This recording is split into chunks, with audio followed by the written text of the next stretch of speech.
அறிவிச்சுடர் பார்வையாளர்களுக்கு வணக்கம். இன்றைய காணொலியில் நம்மோடு இணைந்திருப்பவர் வழக்குரைஞர் இளங்கோ அவர்கள். ஐயா வணக்கம். வணக்கம். புதுடெல்லியில் உச்சநீதிமன்றத்தில் வக்ஃப் சட்ட திருத்தம் அது தொடர்பான வழக்குகள் நிறைய வழக்குகள் ஒரே வழக்காக இருந்து விசாரணை செய்யப்பட்டிருக்கிறது. அதனுடைய விவரம், அதாவது வக்ஃப் திருத்த சட்டம் கடந்த ஏப்ரல் மாதம் 3ஆம் தேதி மக்களவையிலே தாக்கல் செய்யப்பட்டு நிறைவேற்றப்பட்டது.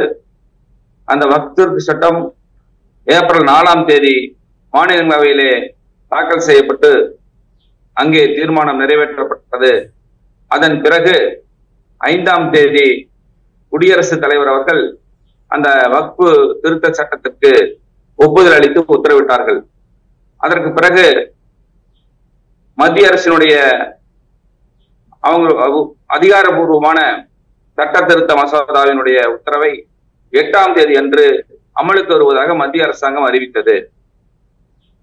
அதற்கு பிறகு இந்த வக்ஃப் திருத்த சட்டம் இஸ்லாமியர்களுடைய வாழ்வாதாரத்திற்கு எதிராகவும் இஸ்லாம் மதத்திற்கு முரணாகவும் இருக்கிறது என்று சொல்லி வக்ஃப் திருத்த சட்டத்தில் அரசியலமைப்பு சட்ட செல்லத்தக்க தன்மையை கேள்வி எழுப்பி உச்ச நீதிமன்றத்தில் ஏறத்தாழ 73 மனுக்கள் தாக்கல் செய்யப்பட்டிருந்தது.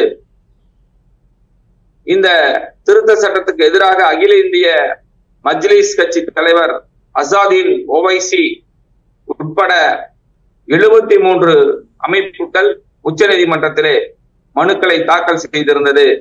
இந்த அனைத்து மனுக்களும் உச்ச நீதிமன்றத்தில் 16ஆம் தேதி அன்று கோப்புக்கு எடுத்துக் கொள்ளப்பட்டு விசாரிக்கப்படும் என்று உச்ச நீதிமன்ற அறிவித்திருந்தது. அதன்படி உச்ச நீதிமன்றத்தினுடைய தலைமை நீதிபதி சஞ்சீவ் கண்ணா, நீதிபதி சஞ்சய் குமார், கேவி விஸ்வநாதன் ஆகியோர் அமர்வில் இந்த வழக்கு விசாரணைக்கு வந்தது. இந்த வழக்கில் மத்திய அரசின் சார்பாக சொலிசிஸ்டர் ஜெனரல் துஷர் மேத்தா அவர்கள் அரசின் சார்பாக வாதிட்டார்கள். அதே போல எதிர்த்தரப்பிலே பல்வேறு அமைப்பினர் இந்த வழக்கு சம்பந்தமாக வாதிட்டார்கள். இந்த வழக்கு உச்ச நீதிமன்றத்தில் விசாரணைக்கு வந்தபோது மூத்த வழக்கறிஞர் கபில் சிபில் அவர்கள் புதிய சட்டங்கள் நாடாளுமன்றத்தில் நிறைவேற்றப்பட்டு குடியரசுத் தலைவரால் ஒப்புதல் அளிக்கப்பட்ட இந்த வக்ஃப் திருத்த சட்டம் என்பது மத சுதந்திரத்திற்கு உத்தரவாதம் அளிக்கும் அரசியலமைப்பு சட்ட பிரிவு 26ஐ கேள்விக்குறி ஆக்கி இருக்கிறது என்று சொல்லி வாதிட்டார்கள். மேலும் மாவட்ட அளவிலே இருக்கக்கூடிய ஆட்சி தலைவருக்கு அதிகாரம் அளிக்கிற வகையிலே இந்த சட்டத்தில் வழிவகை செய்யப்பட்டிருக்கிறது. மாவட்ட ஆட்சித்தலைவர் என்பவர் அரசின் ஒரு அங்கமாக கருதப்படக்கூடிய நிலையில் ஒரு மாவட்ட ஆட்சித்தலைவருக்கு நீதிபதி பொறுப்பை அளிப்பது என்பது அரசியல் சட்டத்திற்கு விரோதமானது என்று சொல்லி கபில் சிபில் அவர்கள் வாதாடினார்கள். அதே போல சங்வி அவர்கள் வாதாடுகிற போது ஒரு சொத்து முறையான ஆவணங்கள் இல்லாத போதும் மதம் மற்றும் அறக்கட்டளை நோக்கத்திற்காக நீண்ட காலமாக பயன்பாட்டில் இருக்கக்கூடிய சொத்துக்களாகவே கருதப்படும் என்று சொல்லி அவர் வாதிட்டார்.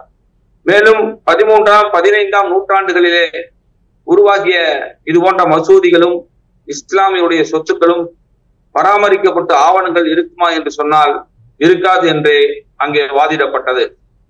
இந்த நிலையில் வக்ஃப் வாரிய சட்டம், அதாவது பதவி வழி உறுப்பினர்கள் தவிர வக்ஃப் வாரியங்கள் மற்றும் மத்திய வக்ஃப் கவுன்சிலின் பிற அனைத்து உறுப்பினர்களும் முஸ்லிம்களாக இருக்க வேண்டும். மாவட்ட ஆட்சியர் விசாரணை நடத்தும் காலகட்டத்தில் குறிப்பிட்ட பகுதி வக்ஃப் சொத்தாக கருதக்கூடாது என்றும் திருத்த சட்டத்தின் பிரிவு அமலுக்கு வராது என்று நீதிபதிகளாகி நாங்கள் உத்தரவிட நேரிடும் என்று சொல்லி நீதிபதிகள் கடுமையாக விமர்சனம் செய்தார்கள். அது மட்டுமல்லாது வக்ஃப் சொத்துக்களை பதிவு செய்வதற்கு அதன் உரிமையாளரிடம் எழுத்துப்பூர்வமான வக்ஃப் அறிவிப்பும் ஆவணங்களும் இருக்காது. மரபு வழி பயன்பாட்டின் அடிப்படையிலேயே வக்ஃப் வாரிய சொத்துக்கள் தொடர்ந்து இருந்து வருகிறது என்றும் அவர்கள் வாதிட்டுக் கொண்டிருந்தார்கள். இந்த சூழ்நிலையில் தான்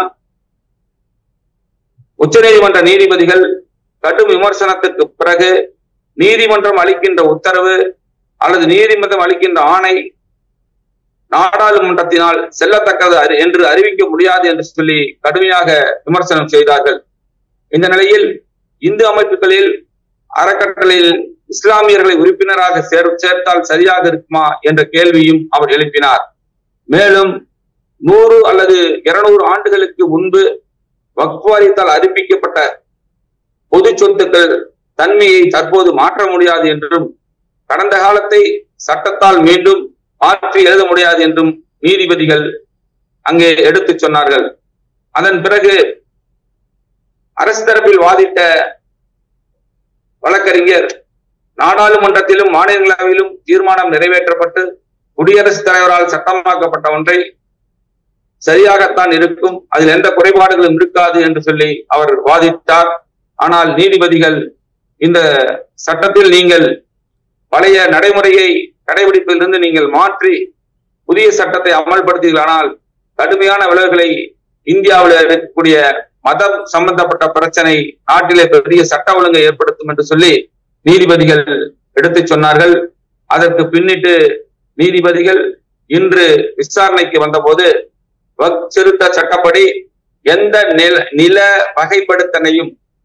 நில வகைப்படுத்தலையும் மேற்கொள்ளவோ புதிய உறுப்பினர்களை நியமனம் செய்யவோ கூடாது.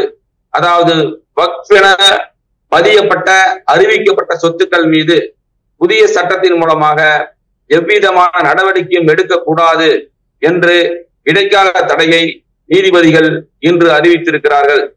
ஆக வக்ஃப் திருத்த சட்டமானது இஸ்லாமியருக்கு எதிரானதாகவும் மத சுதந்திரத்திற்கு எதிரானதாகவும் இருக்கிறது.